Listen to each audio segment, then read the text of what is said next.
বিসমিল্লাহির রহমানির রহিম। প্রিয় দেশবাসী, আসসালামু আলাইকুম ওয়া রাহমাতুল্লাহি ওয়া বারাকাতুহু। আপনারা জানেন যে বাংলাদেশের স্বরাষ্ট্রমন্ত্রী জনাব সালাউদ্দিন আহমেদ তিনি সকাল সন্ধ্যা সংবিধান করে বক্তব্য দিয়ে চলেছেন এবং তার এই বক্তব্যের পিছনে মূল উদ্দেশ্য হচ্ছে যে সংবিধানকে কোনো অবস্থাতেই ভিন্ন খাতে প্রভাবিত করার সুযোগ নেই। সংবিধানের প্রত্যেকটা ওয়ার্ড শব্দ তিনি মুখস্থ করে বসেছেন এবং ওই শব্দ দিয়েই তাকে বাংলাদেশের প্রত্যেকটা সেক্টরে পরিচালিত হতে হবে, এই মানসিকতা পোষণ করছেন। আসলে যার যেখানে থাকা দরকার ছিল সেখান থেকে ভিন্ন জায়গায় চলে আসার কারণেই আজকের এই দুর্দশা। ওনাকে কিন্তু সংবিধান মেনেই, যদি আপনার সেই আগের কথাই বলি, ফ্যাসিবাদী নেত্রী শেখ হাসিনা বাংলাদেশ থেকে বর্ডার ক্রস করে আরেকটা দেশে পাঠিয়েছিলেন কোন সংবিধানের ভিত্তিতে, কোন আইনের ভিত্তিতে? ওনার প্রতি কি তখন সাংবিধানিক জাজমেন্ট করা হয়েছিল কি হয় নাই? সংবিধান কখন মানুষের কাছে থাকে? যখন সংবিধানটা মানুষের জন্য রচিত হয়, মানুষ সংবিধান থেকে ভালো কিছু প্রত্যাশা করে, জনতার সংবিধান হয়, সেটাকে সংবিধান বলে। দেশনেত্রী বেগম খালেদা জিয়া যখন ফ্যাসিবাদের বিরুদ্ধে গর্জে উঠেছিলেন তখন বারবার বলেছিলেন যে এটা শেখ হাসিনার একটা চটি বই, এটাকে ছিঁড়ে নিক্ষিপ্ত করে ফেলে দিতে হবে। তখন যে সংবিধান ছিল ওই সংবিধান কি এখন পর্যন্ত পরিবর্তন হয়ে নতুন কোনো সংবিধান বাংলাদেশে রচিত হয়েছে যেটার বিরুদ্ধে বলা যাবে না? তার মানে খালেদা জিয়া যে সংবিধানকে রাখতে চাননি, বাংলাদেশের জনগণও ওই একই সংবিধানকেই রাখতে চাচ্ছেন না, তথা ওই সংবিধানটার সংযোজন বিয়োজন সংস্কার করে এমন কিছু একটা এস্টাবলিশমেন্ট করতে চায় যেটা জনতার সংবিধান হবে। এখন কথায় কথায় তিনি সংবিধানের কথা দোহাই দিচ্ছেন।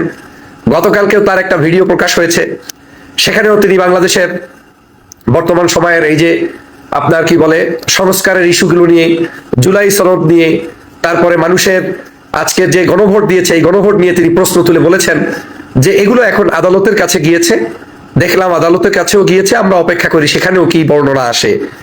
তার মানে এই যে আদালতে পাঠানো হয়েছে, আমি বারবার বলেছি এটা কোনো ধরনের তৃতীয় কোনো পক্ষ পাঠায় নাই, এটা পাঠিয়েছেন যে ব্যক্তি এই যে সালাউদ্দিন সাহেব বর্ণনা করছেন, ওনার যারা নাটের গুরু তারাই এটা পাঠিয়েছেন এবং ওনাদের মূল উদ্দেশ্য হচ্ছে ঠিক শেখ হাসিনার স্টাইলি আদালতের কাঁধে ভর করে আবার যে সংস্কারগুলো জাতির সামনে গত 18 মাস পর্যন্ত সংস্কার কমিশন গঠন করে বিগত সরকার করেছিল সেগুলোকে প্রশ্নবিদ্ধ করা এবং সেগুলোকে এড়িয়ে চলে যাওয়া এবং সেটার ভিতরে তারা প্রবেশ না করা। তার মানে আপনাকে ওই তত্ত্বাবধায়ক সরকার নীতির জন্য আন্দোলন করা লাগবে, তার মানে আপনাকে উচ্চকক্ষ গঠনের জন্য আন্দোলন করা লাগবে, তার মানে আপনাকে এখানে ক্ষমতার ভারসাম্য আনার জন্য আন্দোলন করা লাগবে, প্রধানমন্ত্রী একাধারে দুইবার থাকবে থাকবে না এটা নিয়ে আন্দোলন করতে হবে। কে মানে এই যে প্রতিদিন এই যে ক্যাচালটা যেটা জুলাই বিপ্লবের মাধ্যমে বন্ধ হওয়ার কথা ছিল, সেই ক্যাচাল বন্ধ হবে এটা আমার কাছে বোধগম্য নয়। এই ক্যাচালটা বন্ধ হয়ে যেত যদি এক বাক্যে বাংলাদেশের সমগ্র রাজনৈতিক দল এই গণভোট হায়ের পক্ষে জয়যুক্ত হয়েছে, ঠিক আছে, গণভোট কির উপর ভিত্তি করে হয়েছে, কয়টা প্রশ্নের উপরে হয়েছে, আমরা সেগুলোকে সংবিধানে এস্টাবলিশ করে দিব, শেষ। আমরা সেই জুলাই জাতীয় সনদকে অ্যাকসেপ্ট করে নিব, শেষ। কিন্তু আজকের সেই জুলাই জাতীয় সনদ, গণভোট, এগুলোকে যদি আপনি অ্যাকসেপ্ট করতে না পারেন তাহলে এই ক্যাচাল বন্ধ হবে না এবং আমার কাছে মনে হচ্ছে এই ক্যাচালের মধ্যেই পড়ে আবার এই সরকারকেও সেই বিগত সরকারের মতোই ভিন্ন আদলে বিদায় নেওয়ার পথ কিন্তু প্রশস্ত হবে। আমি অবশ্যই চাই যে সরকার যেভাবেই গঠিত হয়েছে এই সরকার এবং বিরোধী দল মিলে একটি সুন্দর রাষ্ট্র পরিচালনায় তারা অবদান রাখুক, কিন্তু জনগণের সাথে প্রতারণা করে যদি আপনি সেটা করতে যান তাহলে জনগণ কিন্তু রুখে দিবে, সেটা বন্ধ করতে কেউ পারবেন না। এবং এখন সেই আগের যুগ নেই যে আপনি মুখ বন্ধ করবেন, চোখ বন্ধ করবেন, গুম করবেন, খুন করবেন, এখন আর সেই সুযোগ বাংলাদেশে নেই, আর সেই সুযোগ আপনাকে দেওয়াও হবে না। সেই সুযোগ নেওয়ার কোনো সুযোগ নাই। সেই সুযোগ আসলে সবার আগে শিলংয়ে আপনাকেই যেতে হবে, তারপরে অন্যদেরকে আপনি চিন্তা ভাবনা করবেন। অতএব যাদেরকে আপনি ফাঁসির কাস্টে ঝুলিয়েছিলেন তারা এখন সংসদ সদস্য, যাদেরকে আপনি গুম করে 8 বছর মানে আপনি বলতে বিগত সরকার রেখেছিল আপনার গুম করে আয়না ঘরে, তারা এখন সংসদ সদস্য। অতএব রাখে আল্লাহ মারেকে, এটা কিন্তু শেখ হাসিনার একটা বক্তব্য ছিল, সেই রাখে আল্লাহ মারেকের প্রচলন কিন্তু এখন শুরু হয়েছে। আল্লাহ যাদেরকে রেখেছে তাদেরকে কেউ কিন্তু মারতে পারবে না। সময় থাকতে সাবধান হয়ে আপনাদের উচিত, আমাদের উচিত সবাই মিলে দেশের জন্য যতগুলো সংস্কার হয়েছে সংস্কারগুলো মেনে নিব। সংস্কার মানতে সমস্যাটা আবার কোথায়? সংস্কারে আমাদের ঝামেলাটা কোথায়? আজকে আবার দেখলাম যে সংবিধানে কোথাও নেই যে ডেপুটি স্পিকার কোথাও থেকে আপনার লিখে চিঠি দিয়ে ইনভাইট করবো, এরকম নেই। তার মানে কিসের ভিত্তিতে আপনি তাহলে ইনভাইটেশনটা জামাতকে করলেন? আমি এজন্যই কয়েকদিন আগে বলেছিলাম যে এই ডেপুটি স্পিকার যতক্ষণ পর্যন্ত জুলাই সনদ এবং গণভোটের উপরে ভিত্তি করে সংসদে আলোচনা করে এটাকে ফাইনাল না করা হবে ততদিন পর্যন্ত এই ডেপুটি স্পিকার কারো কাছ থেকে নেওয়া এটা একটা তাদের প্রতি সহানুভূতি প্রকাশ করা এবং এটা তাদের ফাঁদে পাড়া দেয়া, কারণ এইটার কোনো ভ্যালু নাই।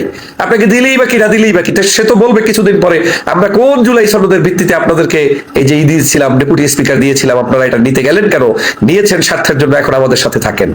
অতএব জামাত ইসলাম দূরদর্শিতার পরিচয় দিয়েছে এবং এখন পর্যন্ত তারা সেইটা নেয়নি। কিন্তু আমার কথা হচ্ছে, আমরা কেন আমরা তো দুই পক্ষই, বিএনপি জামাত দুটোই এখন বাংলাদেশের মজলুম সংগঠন এবং তারা বাংলাদেশের বর্তমান সময়ের ফ্যাসিবাদ মুক্ত আন্দোলনের নেতৃত্ব দানকারী সংগঠন।